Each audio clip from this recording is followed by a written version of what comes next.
If it looks like we're buttering toast, that's what it is. And then every instrument company out there, and again, we're partial to HawkGrips. We feel that they are kind of industry leaders. Some of them are going to have double beveled edges, which are a little softer, nicer. Some are going to be single beveled edges, meaning coming in at a very more oblique and an abrupt angle. So I would literally approach this patient, and I would come in here at about a 45-degree angle, and I'm just going to work those common extensors.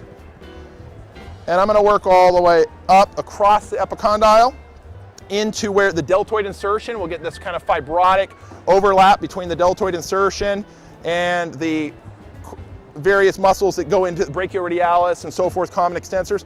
Very common. Our patients like, what are you doing? Kind of gets tense. And I'll encourage them to relax. I mean, that just feels so easy for me as a clinician. I'll tell you, I do manual therapy with about 90% of my patients. After a few patients of you digging in with your thumbs, we've all been there, and you're shaking out your hand. I have coworkers at 9:30 in the morning. They're looking at me across the gym and they're doing this. Why? They're abusing their hand. Now I can sit here, I can talk about XYZ. It's so light in my fingers, and I'm able to get in and aggressively work, in this case, those common extensors. But I will literally just take that beveled edge and work toward the rear foot, okay? And I'll work that in maybe 3, 4, 5 minutes, not 15.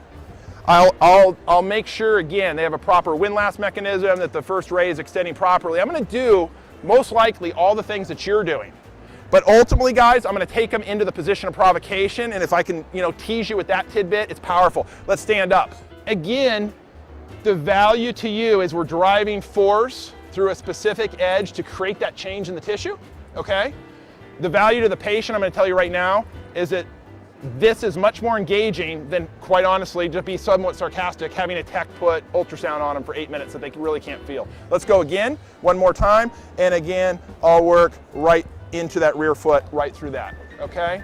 And that gives us some great opportunity to create some change in that, okay?